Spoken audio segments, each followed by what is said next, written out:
welcome to Mastercard's 28 Minutes to COP28 podcast series. This series is dedicated to important topics around ESG with an aim to provide fresh perspective beyond the traditional points of discussion. My name is Andrea Pražáková. I lead Mastercard Foundry and focusing on ESG, innovation, and gaming for the Eastern Europe, Middle East, and Africa. And I am your host for the next 28 minutes. So let's talk about travel. Travel plans play a crucial role in our lives. And at Mastercard, we are obviously super committed to empower our cardholders with information, understand their carbon emissions through our carbon calculator. And we also aim to educate them to make sure that they make smart choices and positively impact our planet. So today I am really thrilled because we will deep dive into the topic of aviation, which is so connected to travel. And, I'm not sure if you know, but, obviously, you know that aviation is an integral part of our lives. But in 2021, which is just 2 years ago, over 4.6 billion people have flown on commercial airlines. Aviation supports millions of jobs and contributes trillions of dollars to the global economy. However, it also has a massive impact on environment. Aircraft emissions account for approximately 2% of global greenhouse emissions. And aviation is a major source of air pollution. I think we will touch into it a little bit later. So if you think about it, just a little bit of numbers, right? 2021, the aviation industry generated staggering 950 million tons of carbon dioxide emissions, which is, if you compare it, the equivalent of the entire country of France does a year. So furthermore, aviation emissions are really rapidly upward trajectory, and it will most probably triple by 2050. So there is obviously good news because there are different measures which are made by the aviation, and we will talk about it today, such as investment in new technologies, efficient aircraft, sustainable aviation fuel, and so on. So I'm certain that the audience is super eager to delve deeper into this topic. So without further delays, let me introduce today's guest. I am super delighted to be joined by Shashank Nigam, who is on the mission to build trust into travel through technology. Let me tell you a little bit about him. So Shashank is not only #1 Amazon bestselling author of Soar, but also earned his wings by consulting for over 100 airlines and airports over the last 15 years. His passion for aviation runs deeply in him and earning him reputation as one of the most entertaining original speaker of the future of aviation, marketing, and digital innovation. His expertise in digital innovation has earned recognition from different prestigious organizations, right? I think we will delve a little bit into the practices, and he says that, a fuel is going through his veins because of the aviation. And I think that, he spent over 200 hours in interviews to write the book and uncover and set with airlines and different parts of the industry. So with dedicated chapters on each airline, the book captures revealing interviews from C-suites, managers, frontline staff from the major players like Singapore Airlines, Southwest, also to niche like Kula. So his insight have led him to be one of the top 100 thought leaders in travel industry. And he been featured in New York Times, CNN, and Wall Street Journal. So as we now have only like 23 minutes, Shashank, let me dive straight into it. Super well welcome. I want to start with looking into aviation industry directly. And I think today's age, with all this discussion about sustainable and aviation, maybe like our big industry, our balancing act between growth and sustainability. And I think you call it the trillion dilemma. From your experience, how can airlines balance the expected growth on their P&L in the same breath as drive sustainability? Thank you very much, Andrea. It is a pleasure to be speaking, and thank you for the opportunity. Indeed, I like to say I have jet fuel in my veins. I love aviation. That's why I'm in this business. And I truly believe that flying is magical. The challenge is, like you mentioned, flying and aviation is also responsible for 2% of global emissions currently. What most people don't know, though, is that this percentage is likely to grow from 2% to 22% of global emissions by 2050 if growth is not balanced with sustainable initiatives. So if we grow at all costs, if we grow at current projections, then aviation will form up to a quarter of global emissions. And at that point, it becomes a very tough conversation. And we must first understand why this is happening. The reason is today there are 29,000 airplanes in the air on any particular given day. By 2050, this number will grow to 42,000 planes in the air. That's Most of these almost double, planes, right? Almost exactly, double. exactly. And most of these planes, mind you, are being built today. The airlines ordering planes today using today's technology will continue flying them into 2050. So these are not your electric aircraft and your hydrogen aircraft. So they will use jet fuel, or some of them might use sustainable aviation fuels, also known as SAF. The challenge is, as aviation grows, at the same time, other industries are decarbonizing faster. So if I book an Uber Green, a Tesla pulls up. That's all electric. Unfortunately, if I try to book an electric flight, I can't do that until 2028. Right? You can book a more expensive flight, but not electric flight, right? Exactly. So we have to firstly recognize that aviation is a hard to decarbonize industry, and radical steps need to be taken to ensure that growth is balanced with sustainability. And that is a $1 trillion dilemma.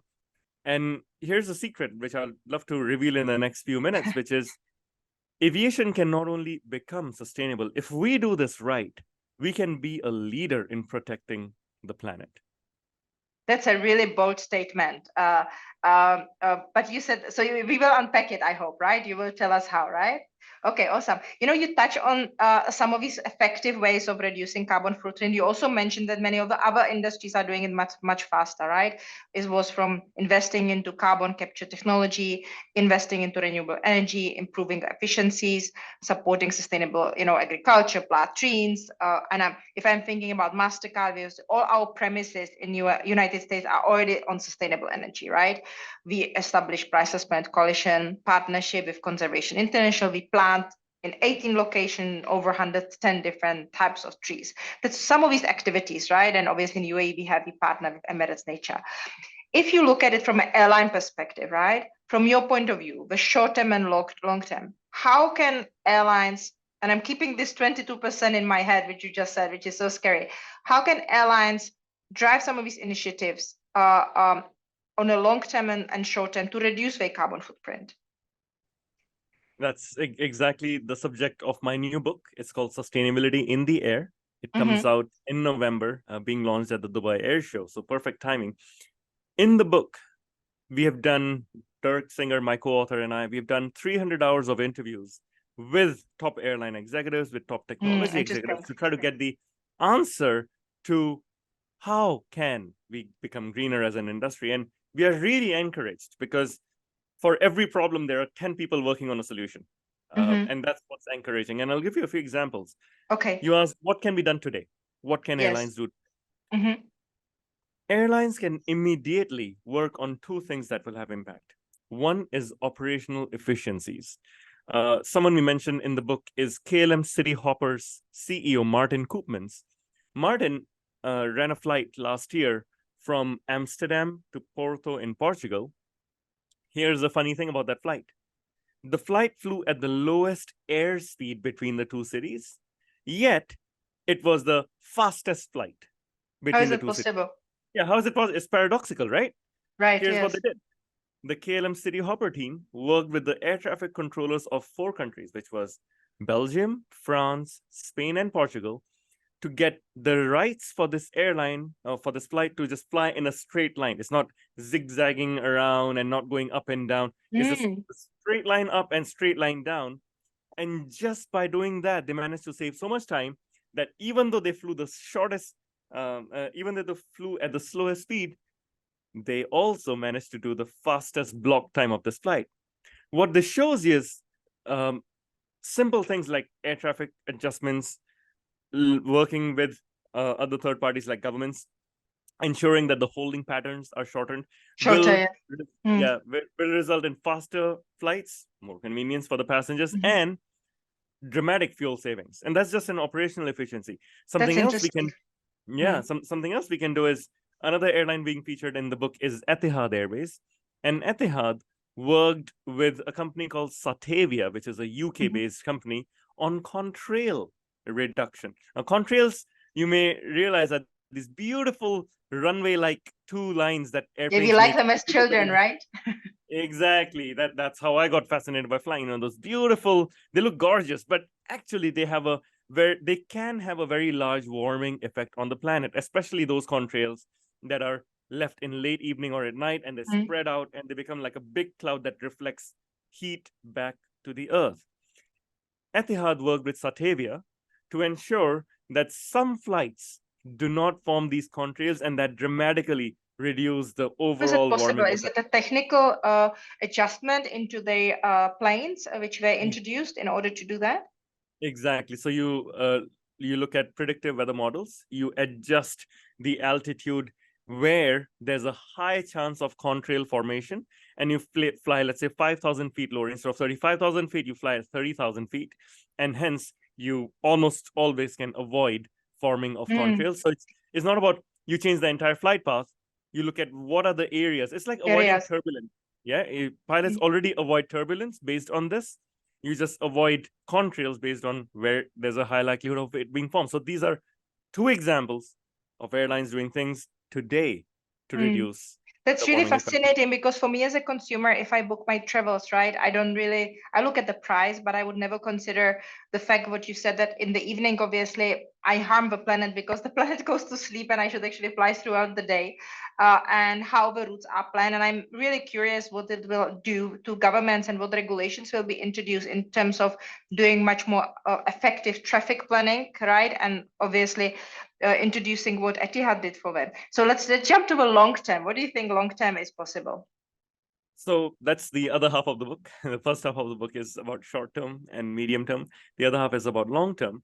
And in long term, we focus on a few technology solutions. These are big catalysts that can help aviation become truly sustainable. And we have an electric plane, for example, that is being developed in the city of Gothenburg in Sweden by Heart Aerospace.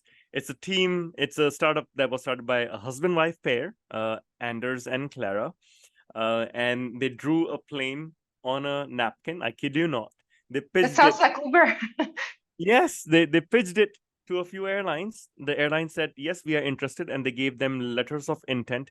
Using this letter of intent, they went back to the US and raised funding from Y Combinator and Chris Saka, who's a leading climate investor, and came back, used that money to hire a big hangar to then start working on developing a plane. Now, you might think, what are these two academics and scientists doing in aviation? They're complete outsiders. Yes, indeed, they are scientists, and they developed the initial prototype. But then they did something really smart. Okay. They put their ego aside, and they went and hired some of the smartest aviation engineers and aeronautical engineers from Embraer in Brazil. So you had people who were surfing in Florianopolis, learning to ski a few weeks later in Gothenburg when they moved to Sweden. And today you might be shocked to hear Portuguese on the streets of Gothenburg, because almost the entire engineering division team is from Brazil. Yeah, they're from Brazil, and these are Brazilians who have worked on the Embraer E2, which is a highly successful aircraft from regional flying. And they redid the design, by the way. They redid the entire design, they redid the number of seats, and they launched it, and the airlines have loved it. The fully electric aircraft will be flying for SAS Scandinavian in 2028, then United Airlines, Air Canada, and others as well. So I think that I want to stay a little bit on the planes, and then going to the sustainable fuel, right? I mean, these new electric airplanes, they to my knowledge, they can only currently fly about 1,500 miles. So they're really on a short distance. So do you think that would be like the first, if you look at it as a pyramid, that, and Europe is a great example, because Europe, everything is so close, right? So all of these flights across Europe could be eventually replaced with electric planes? Not all, but definitely the certain small regional ones. As we go longer distance, then we have other solutions that come into play.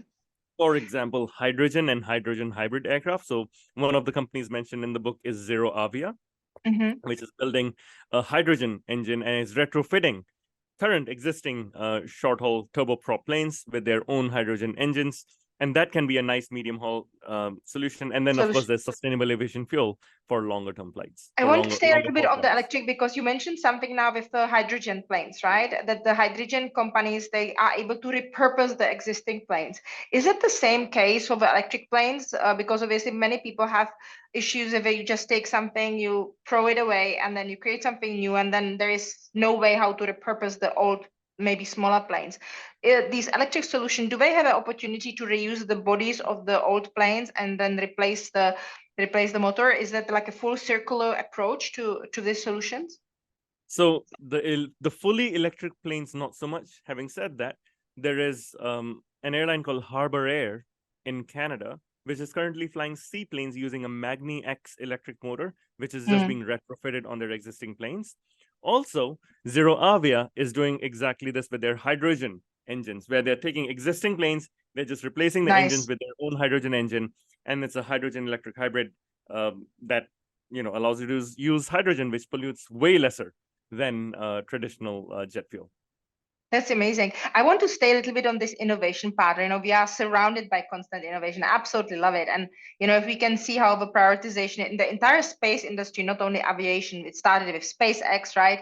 And then that whole, which started this revolution of a new space economy. And I think that SpaceX was to NASA what fintechs are to the banks today, right? And in 2022, venture capital firms invested over 1 billion into aviation startups. And I think many people don't know, which is more than double amount which was invested a year before. So within 1 year, there was from 500 million to $1 billion invested into startups which are looking after innovation. So it's super clear that fintechs are catalysts to the change in sustainable aviation fuels, which can obviously reduce the emissions by to active 80%. You spoke about electric and hydrogen aircraft, hybrid aircraft, traffic aircraft management. Can you elaborate a little bit more? Because I think this topic is really fascinating.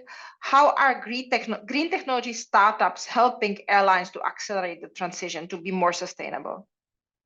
No, absolutely. So there are multiple startups. In our company, we have a company called Air Company, which sucks carbon dioxide. Think about like a big vacuum cleaner that sucks air, but they're just sucking carbon dioxide from the air and then using this through a chemical process to make ethanol, which they initially used to make vodka, but now they are making sustainable aviation fuel by sucking carbon dioxide out of air. So, the chapter is called Making SAF Out of Thin Air, and they are extremely successful. They've got orders from the likes of Virgin Atlantic to the US Air Force and NASA to even make rocket fuel going forward from just sucking carbon dioxide from the air. So you have a net zero sustainable aviation fuel. I wonder if SpaceX is using for the Falcon 9, right? Because Elon Musk is so driven by sustainability with his whole electric umbrella. I would be wondering if Falcon 9 is using the fuel for powering the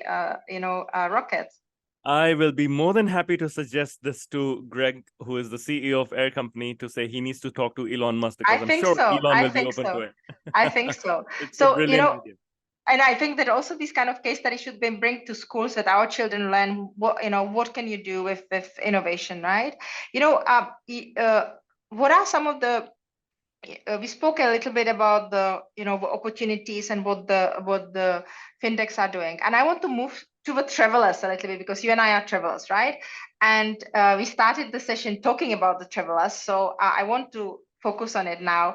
And I personally love the example of Japan Airlines, who now introduce and offer a closing rental service called Anywhere, Anywhere, which helps the passengers to reduce luggage weight.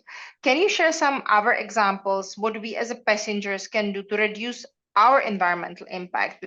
Because obviously we cannot expect that everything will be solved by government and everything will be solved by airlines. So what can I, Andrea, do if I go on my holiday next year or now in December to be more environmental conscious?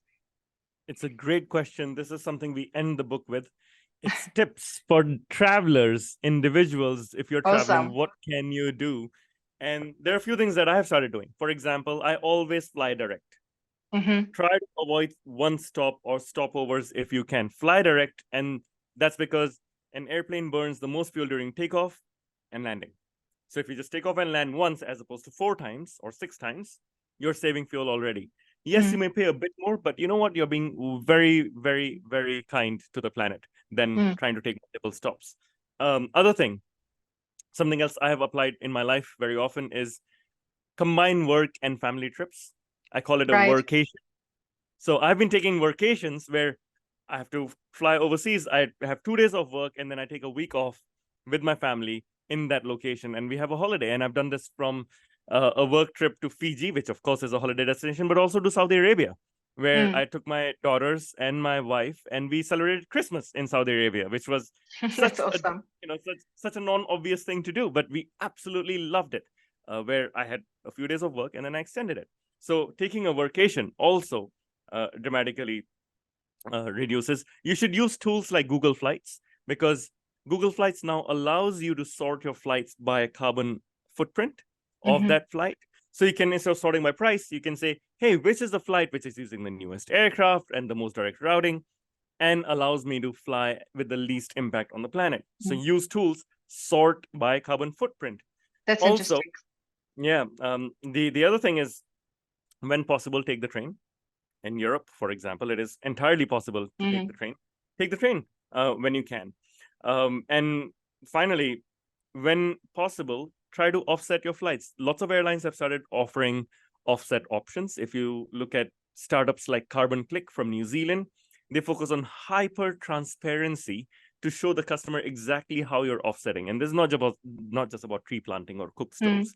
You can actually know exactly where, let's say, a mangrove is going to be funded, which sucks carbon out of the air. Or how can you do this via sustainable aviation fuel? So you can buy SAF while you are. That's interesting, because obviously I mentioned Priceless Planet Coalition. So we obviously are, very eager, and we offer our programs to airlines as well, which then gives them, what are the 18 locations where your mangroves or whatever, one of the 210 different types of trees were planted. But I have two sub questions to it. So one is on the sustainable fuel, which you just said, is how does that compensation into sustainable fuel from a consumer perspective work? And second question is, I was on a trip in Europe this summer, and we take in train everywhere for multiple years. We just fly there and then train is the best. But this location was between Hamburg and Luxembourg. So to take the train with the kids would take like 7 to 8 hours instead of 45 minutes flight. So we said we will fly because we will not waste the whole day. So interesting enough, Lux Air had offers same planes for same distance, same duration, but one plane was new and one plane was old, right? And you could see the carbon emission, but the price of the ticket was 3 times of the normal price, right? So maybe once you delve a little bit into that hydrogen, in terms of alternative fuel, I would love to hear your thoughts. What do you think the governments, for example, can do, or employers can do, or any other organization to motivate consumers to make the right choices? Because ultimately, if I am not ready to spend 3 times the money on an air ticket, if there is, ultimately, maybe I can buy a course for my son for it, right? So I think these two, it's simple as that. So, how does the compensation of consumers work into the sustainable fuels, and what are your thoughts around how this could, pan out going forward in terms of how consumers could be more motivated to make sustainable choices? Yeah, it's a very good question. The important thing is, when you are buying SAF, let's say, in the booking path of an airline, let's say Lufthansa. Lufthansa offers customers to buy SAF on what they call green fares. Now, Lufthansa promises that any money that you're contributing towards buying SAF for your flight obviously won't be on that flight itself. Right. They can't always source it. There isn't It's so not much real-time transaction. Yeah, it's not real-time transaction. But they promise that SAF will be used on a flight within the next 6 months. And that's a promise from the airline. So you can rest assured. There are also schemes like book and claim. How book and claim works is, an airline might say, all right, I'm going to be using SAF on, let's say, Dubai to Mumbai sector. Now, there is no SAF on the flight, but they would buy the equivalent SAF from World Energy in Los Angeles that is going to be put on a flight somewhere. Not I your like flight. that. It's not your flight, right? So, but you can rest assured that book and claim allows an airline, without necessarily having access to sustainable aviation fuel to still be able to put it and pay it forward, basically. So you are paying it forward. While for individual travelers, it might seem a lot of money, but for corporate travelers, this makes sense. I was speaking recently with the head of sustainability at Salesforce, and she is a huge advocate for, ensuring that all employee travel is offset using very good, strong methods like SAF or credible green technologies. So, and Microsoft does that. A lot of other technology companies, MasterCard, I believe, Yes, we do. is one of the leaders as well. So there are lots of mechanisms, just because there is not enough SAF to go around right now, but there's lots of mechanisms to allow consumers and corporate travelers to participate in this. Amazing. And to your other question, my follow-up question, yes, trains, exactly. Around trains, yes, you will definitely find times in which trains are not accessible or not efficient, or maybe run off coal power plants or steam engine trains, right? At which point I would suggest go fly with an airline that flies nonstop in a high density configuration, like Wizz Air, or think about Eurowings or Air Arabia, because you're reducing your per person carbon footprint in flying direct with a low cost airline flying one of the newest planes. Okay, I have a last question. So, we spoke about us as MasterCard as well, that, we have carbon calculator where you as a consumer can see what your carbon footprint is, and then, you can compensate into priceless brand coalition. And obviously we try to drive awareness, but it's just the beginning, right? I think I'm so excited because we're just scratching the surface. We will be doing so much more going forward. What would you, as an expert in aviation, what would you like to see as MasterCard cardholder as benefits to help you to drive more sustainable habits?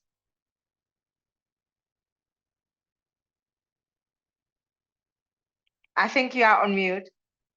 Sorry, Andrea, will you please just ask again? You got cut off at the last point. Okay, sure. So let me ask the question one more time. So now we are on the 3, 2, 1. Now we are on the last one, and I can't believe we are already at the end. I spoke about MasterCard Carbon Calculator, which we have for our consumers, which helps you obviously to understand what your carbon emissions are. We enable you to offset or compensate into tree plantings through our Priceless Plant Coalition, and to drive awareness. And I feel that I'm so excited because we are really in the beginning of this incredible journey of impacting customers' behaviors, right? You as a consumer, right, and the specialist in aviation, what do you think should be some of the great benefits we could introduce as a company for our cardholders to drive sustainable travel habits? Yes, thank you. Once again, a great question. And I think MasterCard is leading the way.